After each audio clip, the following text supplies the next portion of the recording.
kepada para preman-preman. Kau yang dibayar 300.000, 400.000. Hei kau warga bangsa, kau ingat itu ya.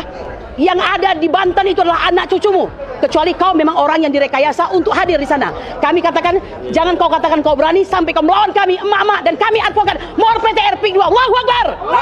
Benar yang katakan oleh Bapak Prabowo, hancurnya sebuah negara adalah dikarenakan TNI dan polisinya hancur. Nah, oleh karena itu dalam kesempatan ini, bagaimanapun saya ingin mengatakan bahwa yang dilakukan Pak Kapolri Sigit Listio ini sangat tidak ada signifikansinya. Ya, sudah waktunya Pak. Beliau terlalu lama menjadi Kapolri, tolong dipecat saja. Saudara-saudara sebangsa dan setanah air, sidang kali ini saya mau kasih dua catatan saja ya.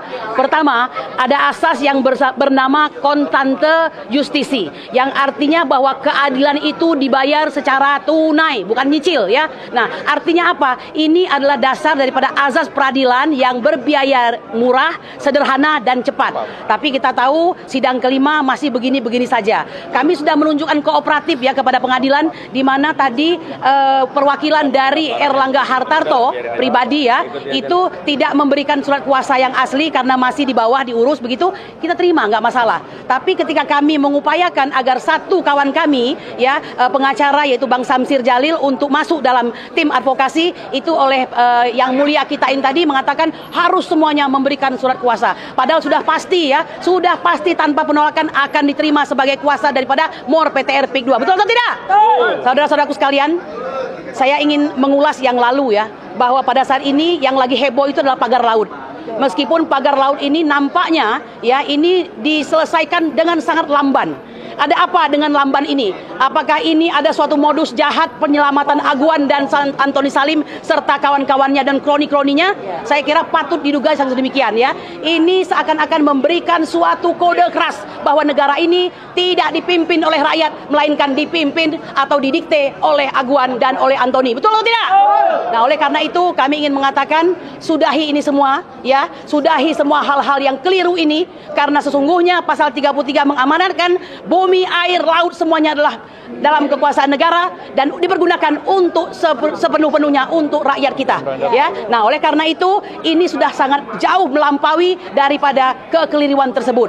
Saya ingin mengatakan kami sendiri berusaha ya untuk menegakkan aturan. Anda lihat sendiri tim advokasi ini bukan hanya bersidang tapi benar-benar turun ke lapangan, dan kita agak berbelasungkawa ya dengan kondisi senyata yang terjadi di mana Bang Ahmad Kosinudin mengalami persekusi ya. Ini benar seperti yang dikatakan Edward Snowden, when you exposing crime then you treat as a committing crime, don't be surprised that you lead by criminal ya. Oleh karena itu benar yang dikatakan oleh Bapak Prabowo, hancurnya sebuah negara adalah dikarenakan TNI dan polisinya hancur. Nah, oleh karena itu dalam kesempatan ini bagaimanapun saya ingin mengatakan bahwa yang dilakukan Pak Kapolri Sigit Listio ini sangat tidak ada signifikansinya ya. Sudah waktunya Pak, beliau terlalu lama menjadi Kapolri, tolong dipecat saja ya, gantikan dengan putra bangsa yang lebih baik. Setuju atau tidak? Setuju.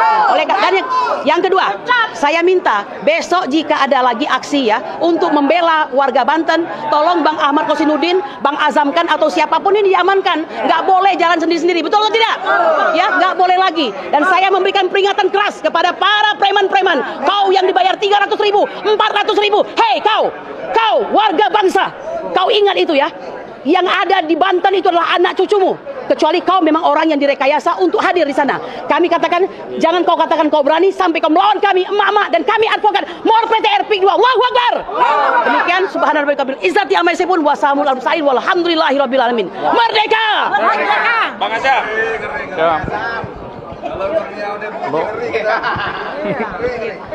Jadi begini ya rekan-rekan, ini kasus sebenarnya sederhana kalau mereka itu mau datang. Padahal mereka itu harusnya tahu diri. Mereka kan sudah mengeruk keuntungan bertriliun-triliun, kan begitu. Rakyat dirugikan secara tidak langsung. Maka ini bukan soal harapan, tapi kewajiban kata majelis hakim tadi yang mulia. Maka pada saat nanti mediasi, prinsipal dari tergugat harus dan wajib hadir. Kalau tidak hadir, berarti kan berkhianat kepada rakyat, berkhianat kepada konstitusi, berkhianat kepada negara. Maka wajar kalau misalnya proses ini digeser pada proses pidana selain dari gugatan perdata. Karena jelas Undang-undang Tipikornya mendukung bahwa ini telah terjadi korupsi. Undang-undang penipuannya ada pasal 378. Undang-undang soal pemalsuan dokumen ada pasal 263, 264 sampai 267. Itu nyata gitu. Belum lagi undang-undang kelautan gitu lah ya. Belum lagi pemerasan pidananya. Jadi saya kira kasus perkara ini sebenarnya mudah. Dan alhamdulillah persoalan-persoalan ini sudah kami atasi dan alhamdulillah semuanya prinsipal kita hadir di sini. Kalaupun hanya soal KTP 2 orang itu mudah lah. Tinggal besok kita bawa sudah clear gitulah ya. Nah, saya berharap rakyat nanti emak-emak dan semuanya harus datang di saat mediasi. Karena berharap Jokowi itu hadir, Aguan itu hadir, ya kan? Kalau Aguan tidak hadir, Antoni Salim tidak hadir, Airlangga tidak hadir, berarti kan pengecut banget gitu loh.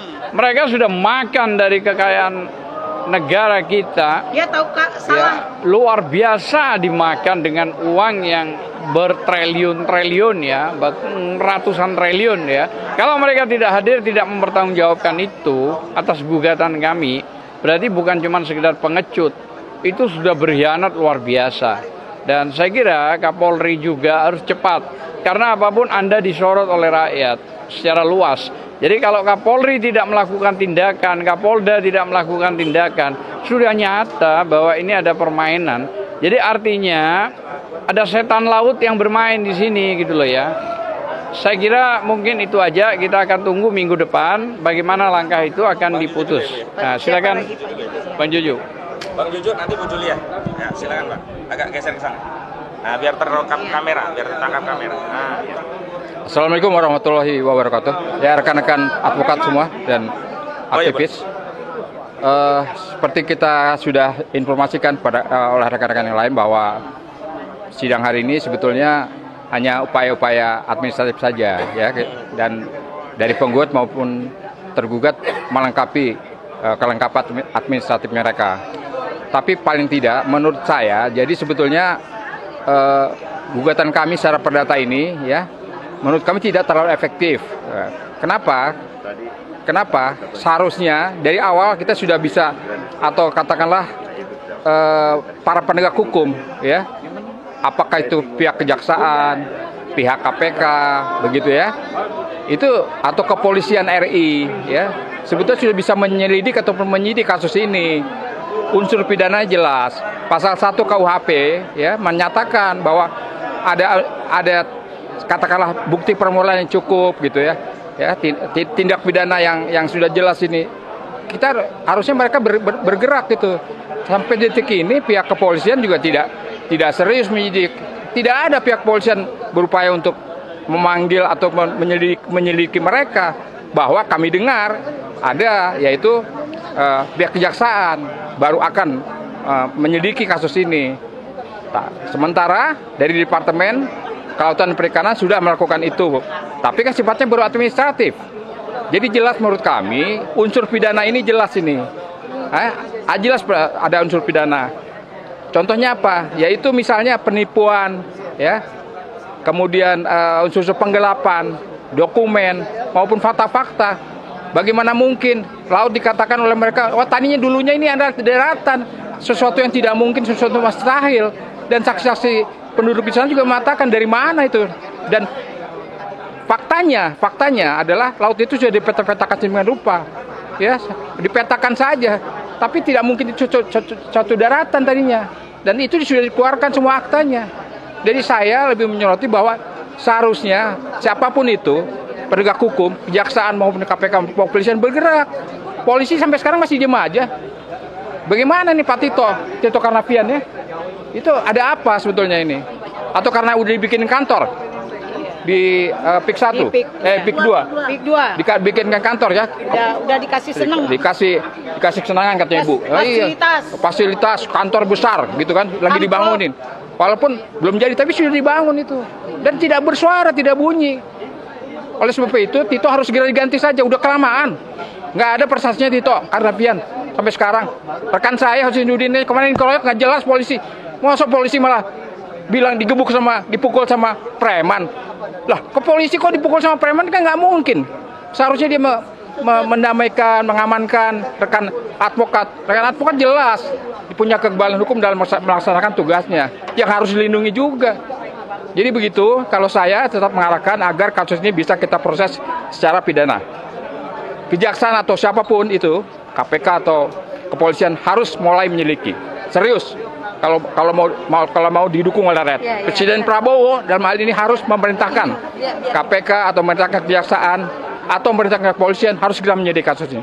Ya, supaya tidak berlarut-larut dan masyarakat tidak terus dibohongi begitu.